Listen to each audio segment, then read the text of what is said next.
Here in 2006, the Formula 1 world was rocked by the sudden announcement of the retirement of the sport's greatest ever driver, at least statistically, in Michael Schumacher, as he announced to the world that he'd be retiring at the end of the 2006 season. Of course, he came back 4 years later to start the forming of today's F1 dynasty known as Mercedes. Here in 2020 at the Temple of Speed, we are here for the penultimate venue of the 2020 Formula 2 Championship. And even though the F2 cars are statistically slower than their F1 cousins, you're certainly not going to be yearning for speed here. And we could be looking at some records being broken perhaps. Mick Schumacher has found his second season form again and will be most likely on the verge of taking the title. He could take it this weekend, but he would need Jackson and Shwartzman, who are directly behind him in the standings, to score no points. Shwartzman, looking at that, looks immediately out of it anyway. It's going to be between that man and the man on pole position, going for his third feature race win in a row.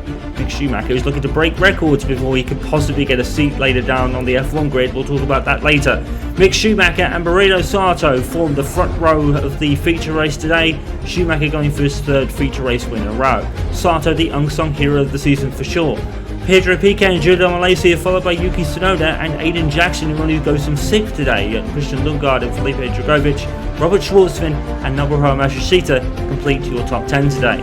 Guan Yu Zhou is alongside Jehan Derivo, both cars out of position, followed by Louis Delatraz and Marcus Armstrong. Callum Ilott even more out of position down in P15 alongside Artem Markelov. Both Dams boys also out of position in P17 for Ticton and P18 for Goliath. It's Roy Nissany and Guillermo Samaya on the penultimate row, and on the back row it's Jack Aiken and Nikita Mazepin in the second Hitech GP car. And next year's driver lineup in Formula 1 is where we'll start our kind of reporting of rumour mill here. We know that Alfa Romeo are going to be sticking with Kimi Raikkonen and Antonio Giovinazzi for next season, and with no room at the main team of Ferrari, with Charles Leclerc and Carlos Sainz going in that direction, that leaves Haas as a possible entry point for Mick Schumacher. Now, I think it's almost a given that Mick Schumacher will get one of those seats, being that Ferrari have some sort of deal with Haas, which is very different, very similar rather to Alfa Romeo's, where one Ferrari junior driver will be in the seat. Mick Schumacher logically seems the option, as he's found his form and he is absolutely walking into the title, very much like he did in Formula 3 Europe. He's hit the form button and no one seems to be able to stop him, and as we've said, he's going for his third feature race win in a row today, which could be a record, I believe, as I don't think anyone has ever done that. Maybe Charles Leclerc came closest in his title win back in 2017. But in any case, where does that leave everyone else? Well, Aiden Jackson seems to be almost a shoo-in for at least a reserve role at Mercedes, if not one of the Mercedes-powered teams, say Williams or Aston Martin. The second seat could be interesting though, because at Haas that is, because if they do drop both drivers in Romain Grosjean and Kevin Magnussen, which we expect them to do, the second seat could be rumour mill swirl that it could be between the Hitech pair of Jackson and Mazepin. Now logically, you'd expect Jackson to do it, but the problem for that is, will Mercedes even want him to be out of their books at least for a year? If it was only for a year, if they could find out some loan deal for him, it probably wouldn't be so much of a problem, but considering Jackson's season, I don't think Mercedes want him to go anywhere other than one of their possible teams for the year. But we'll probably find out more by Abu Dhabi, and we'll give you all the news as we have it. It's all rumours at the moment, but we are expecting Mick Schumacher possibly to take one of the Haas seats, as Alfa Romeo, there's unfortunately no room with the continuation of Raikkonen and Giovinazzi. Ferrari, of course, there's no room with Leclerc and Sainz, so Haas seems the most logical step for him. Yeah, we could be seeing Jackson in a very unlikely seat if Mercedes decide to do so. But that'll be for another day. We're focusing on the championship battle. Once again, Mick Schumacher looks almost a shoo-in for the victory, although you never know, but it seems likely. Here are the 5 red lights out of the drivers. Green flag in the back. You know what happens next. It's lights out, and away we go for the feature race here today. And Mick Schumacher predictably leads from the start, and he will be going into the first corner. We've seen plenty of accidents here in the first corner in the past. But it looks like we're all going to get through safely. I think there's 3 or 4 wide back there at the back. I think there might be contact, and everyone is going to go through relatively well behaved. Mazepin decided to stay out of the chaos at the back, and we have gone through the first chicane, all in pretty much with every piece intact of every car. That's very well behaved by these 22 drivers. Let's continue on. Mick Schumacher still leads. Pedro Piquet is up to third. It's Yuki Tsunoda who's made the best start, going from 5th to 3rd. Sato has dropped to 4th. Marcus Armstrong's got ahead of Jackson. Where did Marcus Armstrong come from? Wasn't he like 14th on the grid? Marcus Armstrong has had a stunning start. Wow, where did he come from? I think he's gained like 9 places at the start. And there is Julian Lacey alongside Aiden Jackson for P6.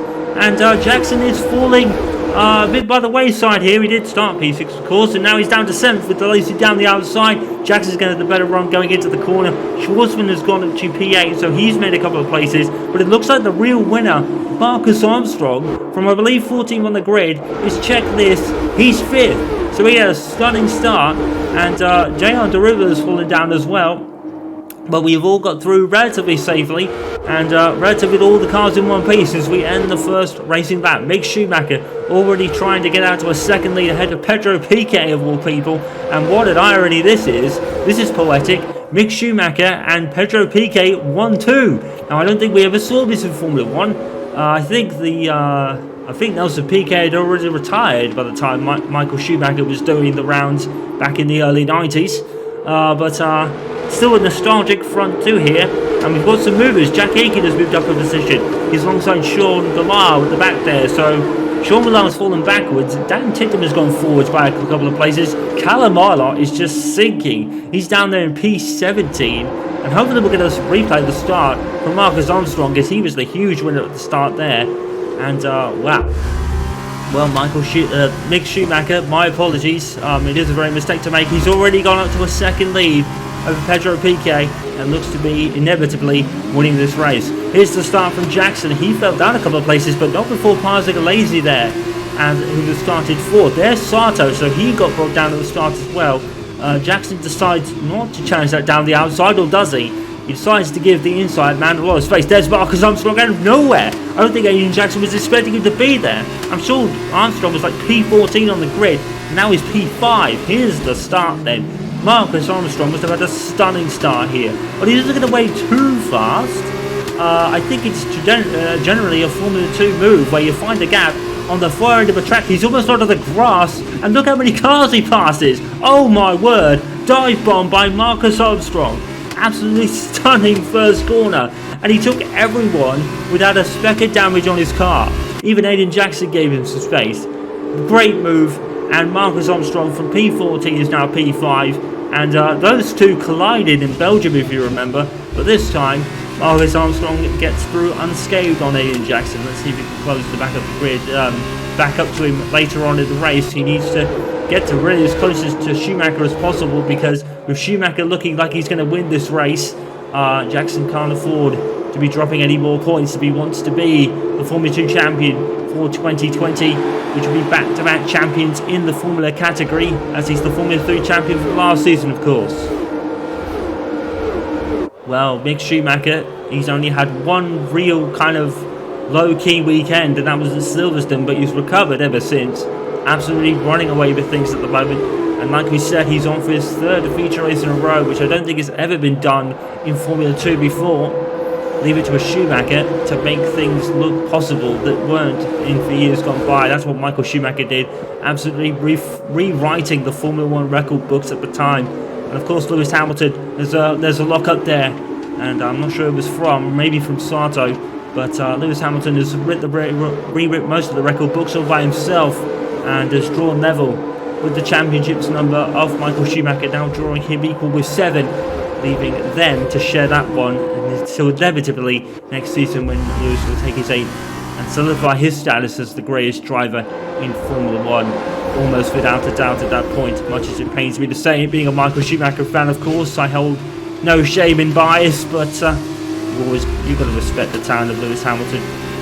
He's absolutely rewritten what could be more possible, and well, maybe he wasn't directly involved, but Michael Schumacher was part of the first 3 years of Mercedes re-entry into the sport in 2010. They owe him a lot, even if it's not directly involvement, because let's face it, the car that Michael Schumacher drove at the end of 2012 was much different to the car that came in 2014. So Michael probably had no direct input on those regulations.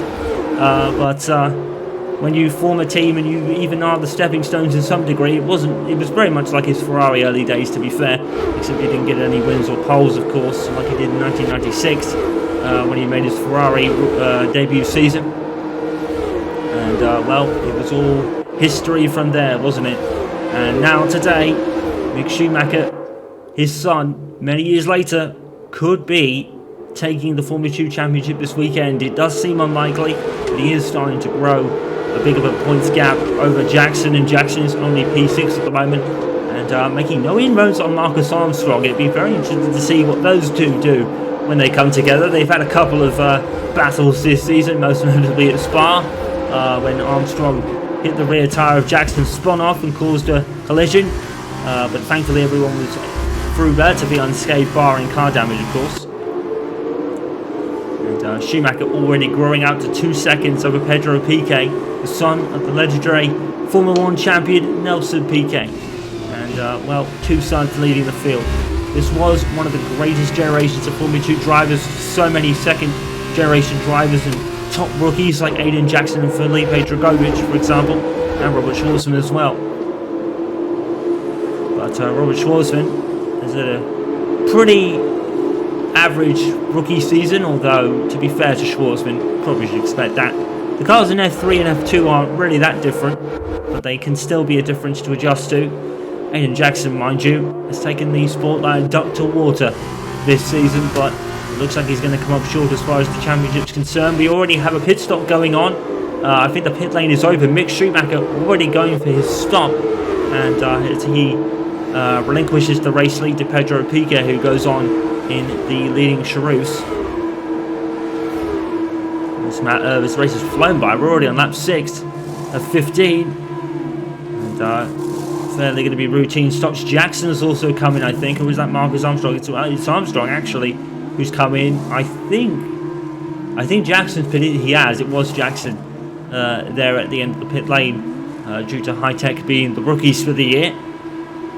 And well, they've had an outstanding rookie season as a collective, even if Jackson's been scoring more than half the points of the team, with Nikita Mazepin only getting a few in the last couple of races or so. He almost won the sprint race in Belgium.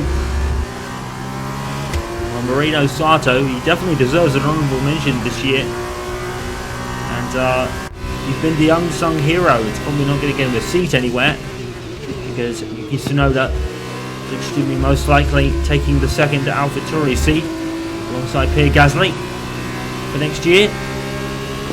Pedro Piquet, where can he end up?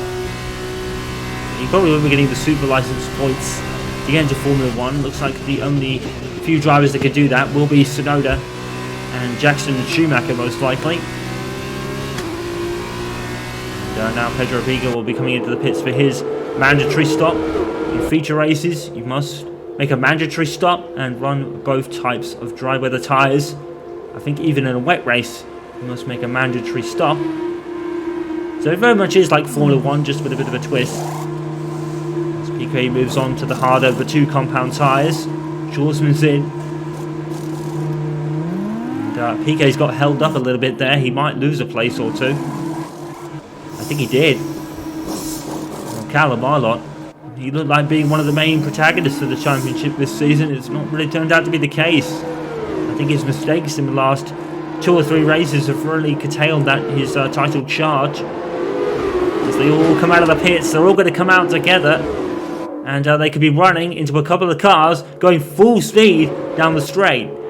Fortunately, we have no incident, and I think Aiden Jackson is caught right to the back of Marcus Armstrong, so he has had a great outlap. Aiden Jackson, he's right on the back of Marcus Armstrong now, and that's going to be interesting.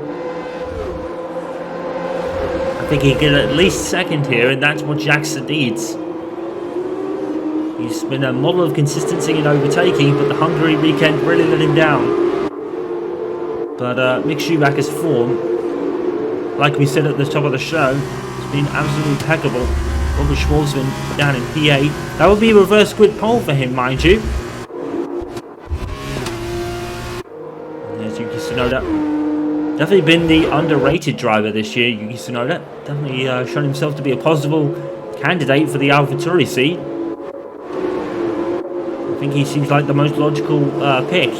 Of course, Yuki Tsunoda, Mick Schumacher and Aiden Jackson have to finish in the top 10 in the Formula 2 Championship standings to get a super license points that would be enough to get them into Formula 1. Of course, the rules were changed after Max Verstappen came in at 18 and rewrit everything that could be done in age. But I think he made his debut at 17. I think the lowest age was 16. They've increased it to 18 since. Which means Max Verstappen will forever be the youngest ever entry into a Formula 1 Grand Prix weekend. Strange irony there. Here's Aiden Jackson down in 6th. He would not be out of a championship picture on that result. But he would need a miracle to get anywhere within Schumacher, and that's not the case just for him, that's the case for everybody at the moment. New show out of position down in P14, his teammate down in P16, that's Callum Ilott. What had happened to UNI Virtuoso? It seemed like the top team at the start, Callum Ilott taking the feature race and sprint race in Austria rather, but since then they've just fallen off the radar. Really, and Callum Ilott really has himself to blame. He's spun twice in the last 3 venues. He did so at Hungary, I believe. Well, he did in Silverstone, to be sure, and then did it again at Spa when he was 2nd, being chased by Jackson. Now he's down in P14. P14 doing himself no favours. Actually, it's P16, my apologies. Pedro Piquet's lost out to Tsunoda, so Tsunoda has one of the pit stops here because he is now P2 and a Piquet. Of course, they beat Sato off the line as he was P4. And there's Guan Yu's show. And he seems to be going rather slowly. And I think that's a terminal problem for the UNI Virtuosi car. That's Guan Yu's show out of this race. And bang. Well, we talked about Charouz having poor reliability. I don't think UNI Virtuosi have covered themselves in glory either. At least on Ju's car. Back to the front. Mick Schumacher just has 6 laps to hold on to this 2-second lead that he has over Piquet. Or Tsunoda rather. I don't think you bet against him holding it, to be honest. And Aiden Jackson has not done a lot of overtaking today. Everyone's been relatively even. Tsunoda has broke clear of DRS over Piquet. He closed in on Schumacher a little bit there. He might have done. I think it's just 3 seconds that Schumacher's got, but he looked a lot closer in that shot. Well, if rumours are true, the Hitech boys could be getting a seat at Haas, possibly. And is the team they're looking at, if rumours are to be believed. I don't think Mercedes will let it happen for Jackson. I think they'll want him in a reserve role to be almost sure. He'll probably share duties with Nick de Vries, Formula 2 champion from 2018. No, 2019, my apologies. 2018 was George Russell. 2017 was Charles Leclerc. 2020, Mick Schumacher. It's not confirmed yet, but it does look the most likely, doesn't it? Like we said, he could clinch it here, but he needs a lot of factors outside his control to happen, and it doesn't look like doing it. Jackson and Shwartzman both look like scoring and getting higher grid positions in the sprint race, of course. There's Jehan Daruva battling with Martin Markelov. It's been a bit of an unsung return for Martin Markelov. He did finish on the podium in Austria, but unfortunately he's not really had the great return we hoped he would. So many drivers out of position today. Callum Ilott down in P15. Shoot out of this race. Roman Rashid up into P10. That's a point for him.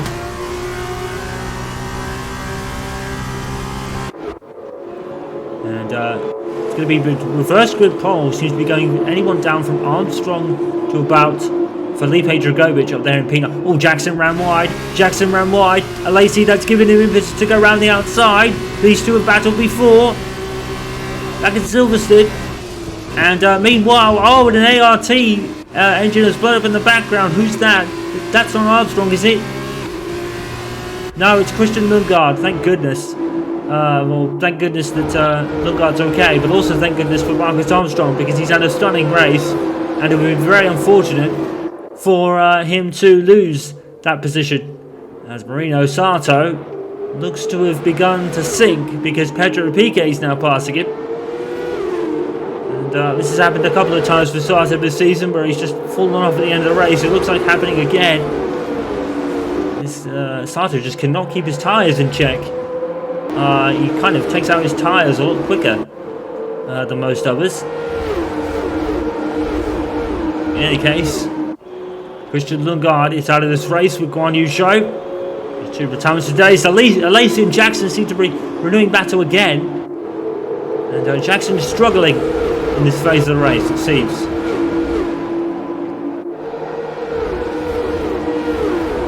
And it looks like Armstrong's catching Sato, so he could be up to P4. So Marcus Armstrong having an absolutely blinding race.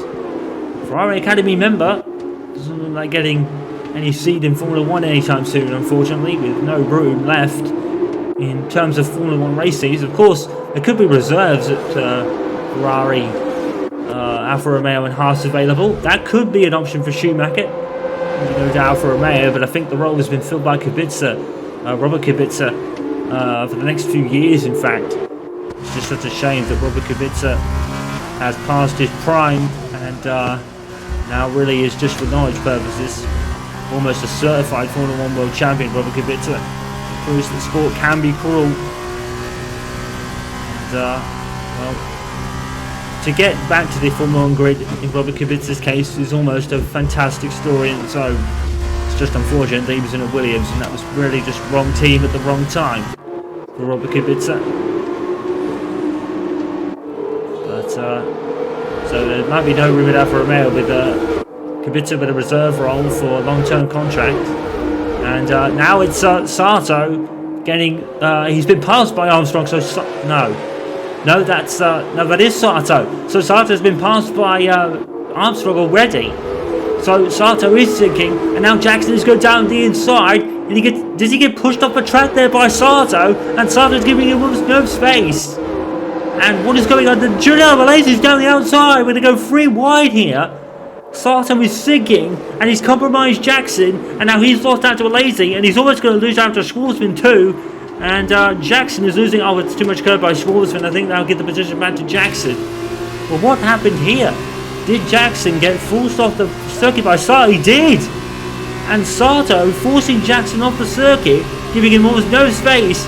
Giuliano Alesi says, thank you very much, I will have some of that. Goes down the outside. Great move by Alesi, but Jackson will be furious because he looked like he'd be forced off the road. Well, here it is from Jackson's view. We've gone a bit further back here. So Armstrong does a great move around the outside of Sato as he continues to sink. Yet again, it's happening to Marino Sato, where he just falls at the end of a race. And Jackson goes to the outside. I'm surprised he didn't have a lot of pace there, Jackson, around the outside. Well, it gives him a car's width there at least, but Sato continues to fight it through, which he's entitled to do, by the way. Oh, so Jackson hits him. Jackson hits his rear wing just slightly. Now, what happens here? I'm sure Jackson gets... Yeah, he gets forced off the track there. What is it with this guy? He's pushing me off the track limits, man. It's always the same with this guy. He's always slowing up towards the end of a race, and now he's pushing me off, and I've lost out to Giuliano and almost lost out to Robert there. For goodness sake. Well, Jackson does have a reason to be angry. To be fair, Sato really just pushed him off the road. I mean, I think it is within the limits of a trap, but it wasn't really more of a blocking move from Sato. I understand why Jackson is mad. He's mad. And now he's going to show his frustration towards Sato on the racetrack. Here we go again, down the start finish straight. This time, Jackson pretty much cuts across Sato, to be fair. He's giving him no quarter. I don't blame him. They might want to have a look at that, the FIA, though. He still continues to bow down the straight. Sato is sinking. Sato's absolutely sinking. Marcus Armstrong is going for third here. We've caught on to it very late on, but Armstrong has took it. Marcus Armstrong is having an absolutely blinding race. He's up to third. Oh, he deserves it. What a race this is from Marcus Armstrong. We've had action all down the field. Now we've got Samaya and Roy Asani in the second trident here, going side by side. Oh my word, it's all happening. It's all happening here. And Marino Sato is dropping like a boat at the moment. He could even finish outside of the top 8 reverse grid positions. Sato is just going to be passed by Jackson. And now Shwartzman's passed him. Marino Sato, I think Jackson has a point. Sato once again just slowing up towards the end of the race. Again, it's happened to him a couple of times this year already. And Jackson makes a valid point. Well, we'll have to see. He's got one more lap to hold on to P10. 3 seconds killer Markelov. Let's see if he can do it.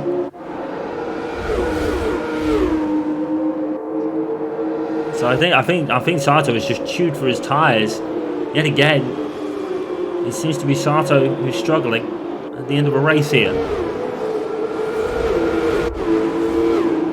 Well, it doesn't really change much in terms of Jackson. He's going to start finish where he started. He's not going to be out of the championship fight yet, but he would need to win the sprint race. Let's not lose it. Lose it on points, although there is still a lot of points to the game. Don't forget about 2 points for the fastest lap in each race, and 4 points for pole position as well. So I think on those averages, as PK and Armstrong, and I think even Alesi's in there as well. He is. Juno Alesi is right in this scrap for third place or fourth place. No, it is third. My apologies.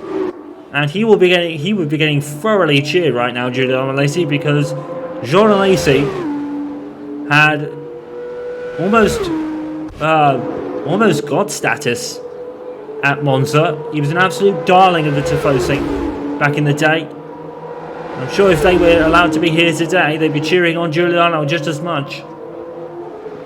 A scrap going on for fifth here, but I think we need to cut to the front because Mick Schumacher is going to win his third feature race win in a row. Mick Schumacher's form has been impeccable. We've not focused on him all race, but we'll see him cross the line to win the feature race win at Monza. And that puts him now in driving seat for the Formula 2 Championship. He won't win it today. I think Jackson's points will be enough. But oh my word, can anyone stop Mick Schumacher? He got the fastest lap as well at some point. The full 27 points. This man is on a roll again. Very much like in Formula 3 Europe. He took it. He took the bull by the horns in the Formula 3, came out of nowhere, and now he's absolutely on the same run here. It's been less out of nowhere though, because he was from the start.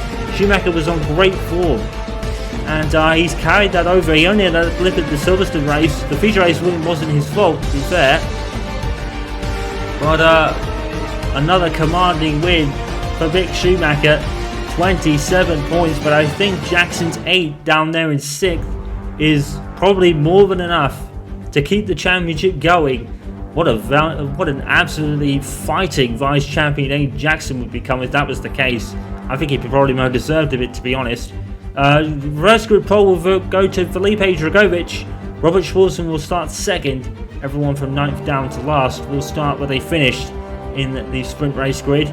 So reverse grid pole will go to Felipe Dragovic again, and I think he's already won a race this season. He won at Silverstone, didn't he? So Dragovic once again looks to benefit from a reverse grid pole perhaps.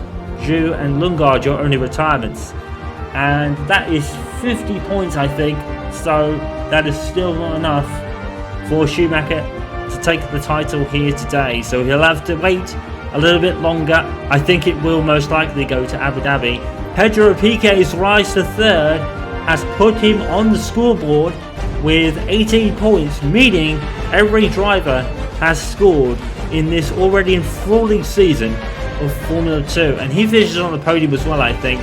Prema looked to be going right back on song for this season after a dismal 2019. They're right back at the top. I think GP really could take second from Yone Virtuosi to end the year. That'd be impressive for their first season.